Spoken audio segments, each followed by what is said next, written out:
une petite réflexion pour ce matin par rapport aux études, les discussions, les partages qu'on a le matin sur l'évangile de l'épître à Timothée. Et puis, ce modèle de Paul, notre frère Paul, qui, à un moment donné, n'a pas été un exemple à suivre, lorsque justement il n'était pas encore éduqué par la parole, exactement la parole de Dieu. Et puis, exemple à suivre maintenant, par rapport à ce qu'il a fait, par rapport à ce qu'il a dit, parce que il vivait l'évangile. Et vivre l'évangile, c'est quoi? C'est que non seulement il y a la connaissance que nous devons avoir de la parole de Dieu, et puis il y a la pratique. Il n'y a rien plus moche de voir une personne qui dit quelque chose et puis qui ne pratique pas ce qu'elle dit. Et une personne, si jamais parce qu'on est tous dans ce danger-là, si on prétend dire, voilà, l'évangile, il demande ça. Donc je t'annonce ça. Et puis, on est un exemple qui ne reflète pas ce que nous prétendons croire. C'est pas très beau à voir. Parfois je le suis, ce mauvais exemple. Et chacun de nous, parfois, on l'est. Ne soyons pas hypocrites. Et on doit grandir dans ce sens-là. Et Paul, eh bien, je le vois dans cette partie de conscience, comme on a dit, de conscience éduquée par la parole, que là, il a un exemple à suivre. Et il ose dire ce que tu as vu de moi à Timothée, eh bien, essaye de le faire, essaye de le pratiquer. Et je pense qu'il n'y a pas d'orgueil dans cette demande-là, c'est parce que il dit dans pratiquement tous ses écrits, il dit j'ai fait des choses horribles dans la vie, et maintenant il dit je sais en qui j'ai cru. Et dans cette affirmation je sais en qui j'ai cru, c'est un niveau de foi. On a parlé de la foi tout à l'heure, on a parlé de la foi, et c'est quelque chose de très très complexe, la foi, parce qu'on est tous différents, non pas de la foi différente, mais un degré de foi différent. Il faut beaucoup de patience de la part du Seigneur pour qu'il nous fasse grandir dans la foi. Et Paul, je pense qu'il n'y a plus rien qui pouvait l'arrêter dans sa fidélité, dans cette foi grande qu'il a fait, au point qu'il n'a pas hésité à donner sa vie, à mettre en danger sa vie, pour rester fidèle à sa foi. Parce qu'il dit, je sais en qui j'ai cru. Il le dit encore même dans le premier chapitre de 2 Timothée. Parce qu'il a le pouvoir de nous ressusciter comme il a ressuscité son Fils Jésus-Christ. Et ces exemples de foi, eh bien, ils sont trop rares. On en voit de temps en temps. On en voit. Mais on essaye de grandir dans cet exemple-là, mais malheureusement, ce n'est pas toujours le cas. Et Paul, eh bien, avec cette grande connaissance de la volonté de Dieu, eh bien, qu'il a eu par cette expérience extraordinaire qu'il a eue. Il a persécuté l'Église. Il demandait pour faire partie de ces persécuteurs, de cette secte, comme elle était appelée. Et puis, ce qui s'est passé, on peut le voir très rapidement en Actes chapitre 9. Il résume ça dans les 3 premiers versets du chapitre 9. Parce que c'est le chapitre de la conversion de Paul. Et dans ces quelques versets du chapitre 9, il dit, on voit dans ce tableau Paul, justement. Paul qui a écrit à Timothée. dans une personne qui est tout à fait différente. Paul respira encore la menace et le meurtre contre les disciples du Seigneur, se rendit chez le souverain sacrificateur, en lui demandant une lettre de la synagogue, afin que s'il se trouvait encore des partisans de la nouvelle doctrine, hommes et femmes, il les amènerait liés à Jérusalem. Donc il dit, voilà, je vais servir Dieu et je vais essayer d'encore aller chercher même là-bas s'il reste des membres de cette église, de cette secte. Et comme il était en chemin et qu'il approchait de Damas, tout à coup, une lumière venant du ciel resplendit autour de lui. Il tomba par terre et entendit une voix qui disait « Saul, Saul, pourquoi me persécutes-tu » Il répondit « Qui es-tu, Seigneur » Et le Seigneur dit « Je suis Jésus que tu persécutes. » Là, ça dit et là, c'est le moment, à ce moment-là, à cette seconde-là, Paul est passé d'un homme à un autre. Celui qui persécutait l'Église est celui qui intégrait et qui donnait sa vie pour cette Église-là. Il a retranché les gens de cette Église et puis là, il intègre l'Église. Après son baptême, bien sûr, après sa conversion. Mais il a eu, par cet acte extraordinaire, une foi qui est passée d'une foi non éduquée à une foi extraordinaire, exemplaire, à une conscience qui était la même, hein, c'est la même conscience, hein, mais une conscience inéduquée à une conscience éduquée, à une foi faible et même mauvaise, à une foi forte. Oui. Juste une petite parenthèse, il est passé de persécuteur à persécuté. Aussi, oui. Aussi. Ouais. Mais il n'a pas hésité. Il n'a pas hésité. Parce que il était fidèle à sa conscience. C'est comme quelque chose d'extraordinaire. Et donc ce Paul, on va un petit peu le suivre dans différentes paroles qu'il a après voulu donner et transmettre à ceux qui l'aimaient, que ce soit à son fils bien-aimé Timothée, ou que ce soit tout simplement à l'Église, à ses frères et à ses sœurs. Et c'est pas facile. Nous avons notre foi, nous essayons de refléter au mieux nos paroles, ce qui sort de notre bouche, nos actes, ce qu'on fait, avec la foi que nous prétendons avoir, et le Seigneur que nous prétendons servir. Et on est tous dans ce travail-là. Et Paul, par exemple, je vais passer d'une épître à une autre. Par exemple, dans l'épître aux Galates, au début, eh bien, elle se présente. Et d'abord, dans sa présentation, il dit « Je suis apôtre, non d'après la volonté d'un homme, mais d'après la volonté de Dieu et du Seigneur Jésus-Christ. » Et c'est vrai que quand on voit ce qui s'est passé pour sa conversion, c'était vraiment la volonté de Dieu de le prendre comme ce serviteur. Et puis, Paul, dans cette grande foi qu'il avait, cette grande connaissance qu'il avait, cette grande expérience qu'il avait, eh bien, il dit un truc important.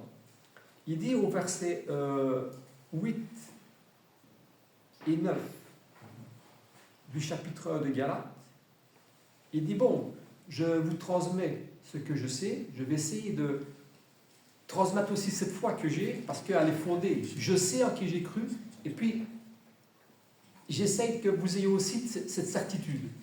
Hein? Parce que nous aussi, on dit, bah, je crois, mais je sais. Est-ce que, à quel degré on peut dire je sais? Hein, ça, c'est une question qu'on pourrait se poser aussi. Je sais, mais Paul, il avait cette certitude et pouvait dire je sais parce que sa foi était très très importante, très très grande. Mais dit-il, votre foi, elle est fondée aussi sur la parole. Et même si moi je suis Paul, j'ai vu certaines choses, j'ai expérimenté certaines choses, mais il dit, mais quand moi-même, quand nous-mêmes, et même quand un ange du ciel annoncerait un autre évangile que celui que nous vous annonçons, et bien qu'il soit anathème.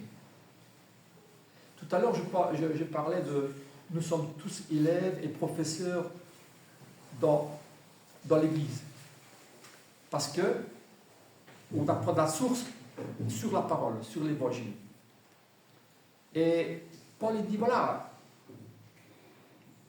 votre foi aussi de fondée sur l'Évangile. Et comme moi-même, moi qui suis passé par ces expériences, mais si jamais à un moment donné, je suis troublé, ou si jamais je raconte des choses eh bien, si c'est contraire à l'Évangile, eh bien, que je sois anathème.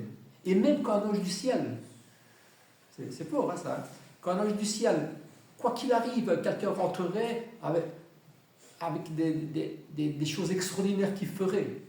Ça pourrait arriver, hein. Avec des paroles, avec ceux qui savent parler, quoi, j'ai oublié le mot. Et, comment ? Oui. Eh bien, ne le croyez pas si jamais il dit quelque chose contraire à la parole de Dieu. Et tout à l'heure, on a souligné l'importance de connaître la parole de Dieu. Parce qu'à un moment donné, vous devez être professeur pour corriger celui qui dit des choses non conformes à la parole de Dieu. Et ça, c'est un devoir. Et quand même un ange du ciel, vous annoncerez quelque chose qui n'est pas conforme à la parole de Dieu, qu'il soit anathème. Donc vous avez cette responsabilité, ce devoir-là. Nous avons.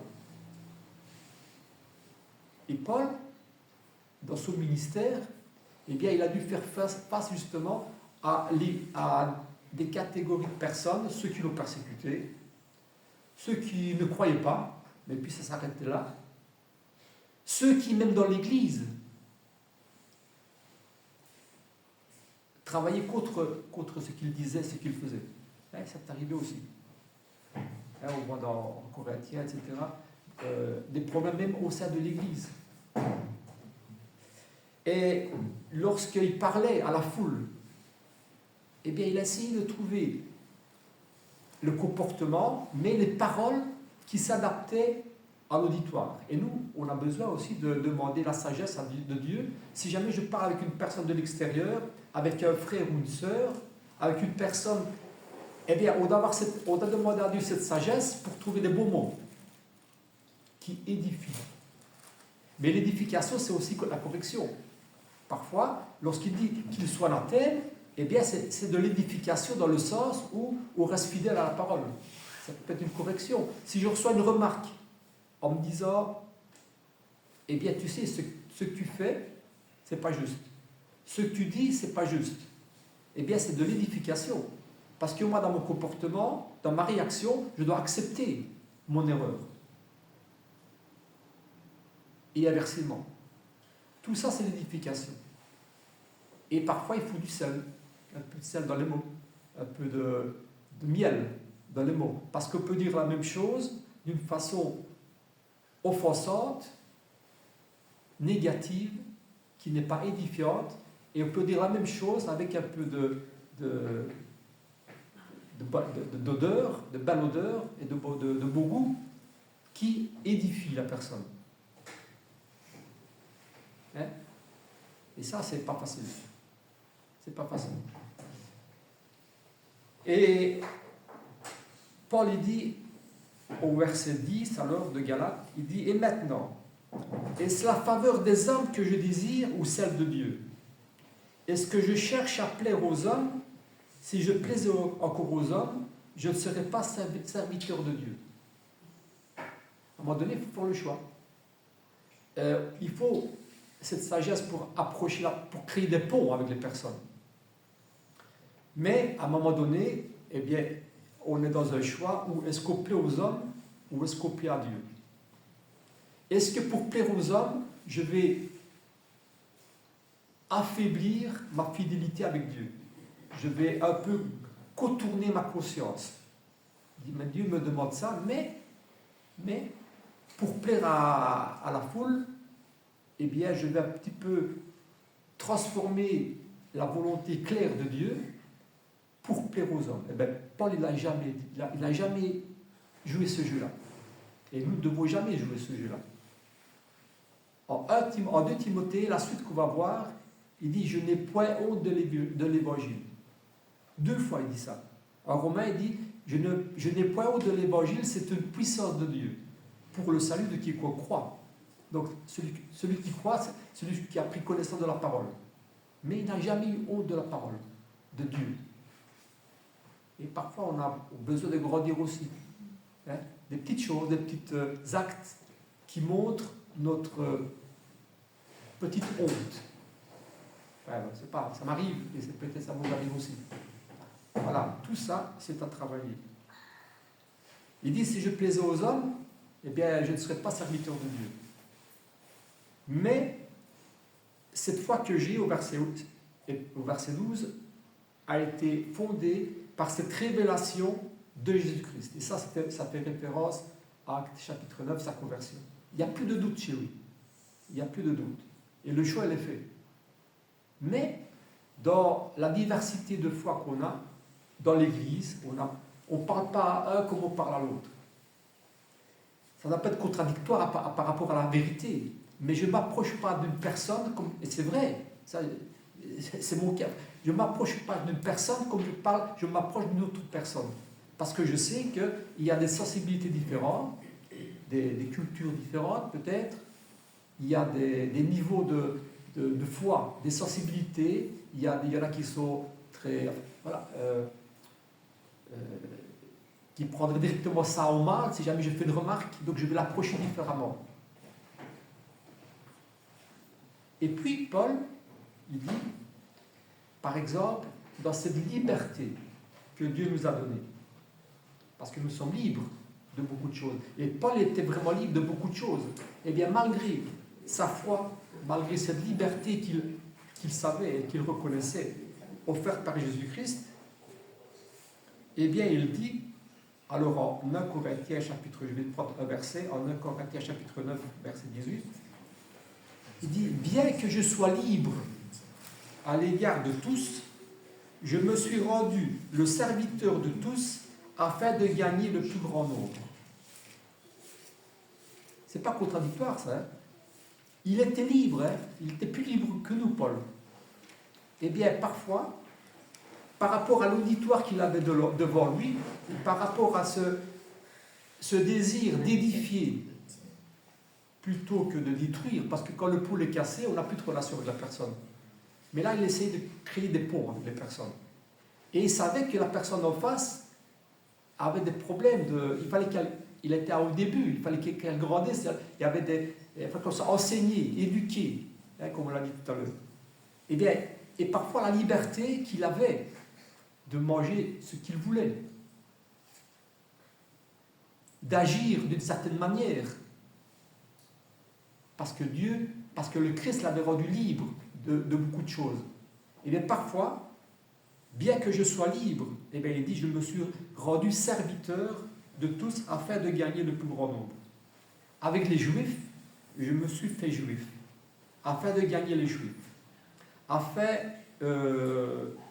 Avec ceux qui sont sous la loi, comme sous la loi, quoique je ne suis plus sous la loi. Il a été sous la loi, il a persécuté sous la loi. Hein. Maintenant, je ne suis plus sous la loi.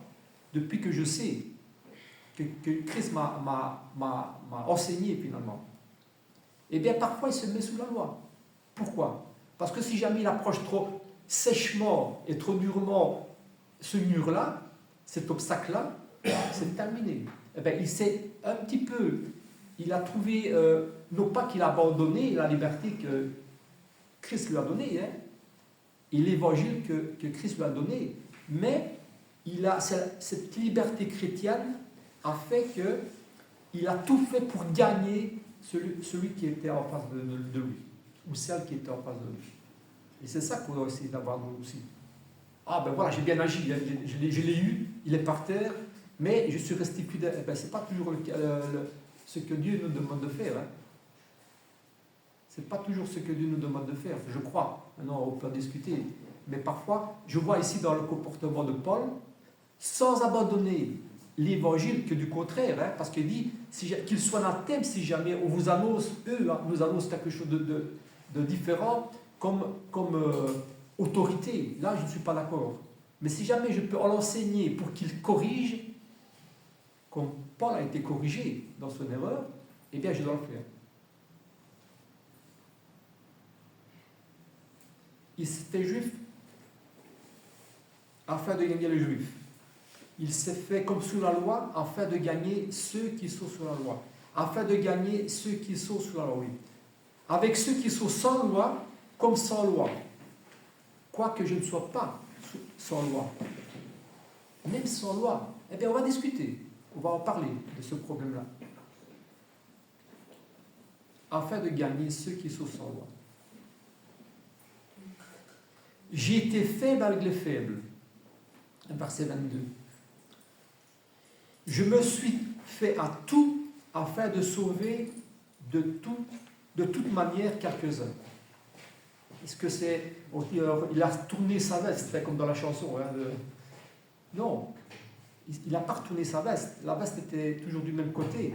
Mais il a trouvé le mot, il a trouvé l'approche pour essayer d'approcher finalement ensemble la vérité. Je fais tout à cause de l'évangile, afin d'y avoir part. Ah oui. Il ne faut pas prendre de risque de nous aussi chuter, bien sûr, hein, de tomber dans l'erreur. Ce n'est pas ça que Paul a fait. Hein. Mais il s'est fait à tout afin, d'après l'évangile, encore une fois, afin de lui aussi y avoir part.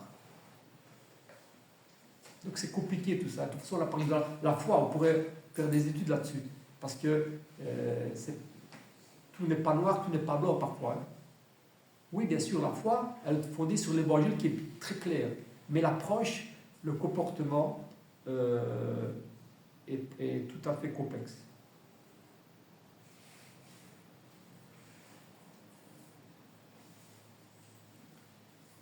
En 2 Corinthiens, chapitre 13, un peu plus loin, au verset 8, je vais lire simplement verset 1.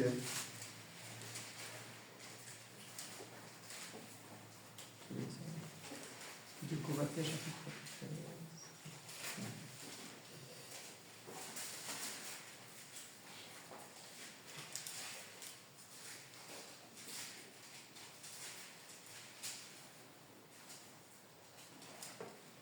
Il dit aussi, ce verset-là, car nous n'avons pas de puissance contre la vérité.